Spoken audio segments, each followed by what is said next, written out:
అందువల్ల ఈ కవితలను మనం చదవడం మొదలు పెట్టాలి. స్వాతి పత్రికలు చదవడం కాదు, ఉమర్ అలీ షా గారి కథలు చదవాలి మనం. అది చాలా ముఖ్యమైన విషయం.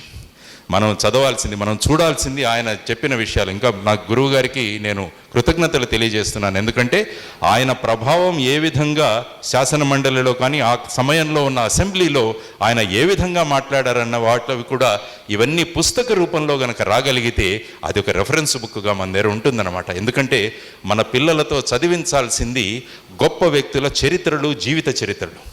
వాటి వల్ల ఎన్నో గొప్ప విషయాలు మనకు తెలుస్తాయి. ఈరోజు సుభాష్ చంద్రబోస్ గారి జయంతి సందర్భంగా ఆయన పుస్తకం చదువుతుంటే నాకు తెలిసిన ఒక విషయం ఏంటంటే, అండమాన్ నికోబార్ ద్వీపాలు ఏవైతే ఉన్నాయో అవి ఆ కాలంలో జపాన్ వాళ్ళ కంట్రోల్లో ఉండేవి.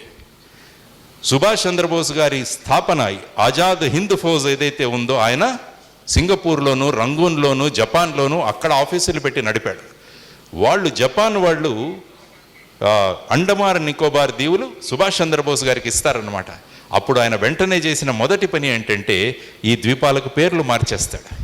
అండమాన్ ద్వీపాలను షహీద్ ద్వీపాలని, నికోబార్ ద్వీపాలను స్వరాజ్య ద్వీపాలు అని చెప్పేసి ఆయన మారుస్తాడు. చూడండి, ఒక వ్యక్తిలో ఉన్న స్వాతంత్రం పట్ల కానీ ఒక దేశం పట్ల అభిమానం ఎలా ఉంటే తన దగ్గరకు వచ్చిన భూభాగానికి మొదట చేసింది ఆయన పేర్లు మార్చేశాడు. షహీద్ ద్వీపాలు, స్వరాజ్య ద్వీపాలు అని మార్చాడు. ఇది ఒక వ్యక్తి యొక్క క్వాలిటీ ఏంటో మనకు తెలియజేస్తుంది అన్నమాట. అందువల్ల అటువంటి విషయాలు మన పిల్లలకు చదివిస్తే వాళ్ళు కూడా ఆ విధంగా ఆలోచించడం మొదలు పెడతారు.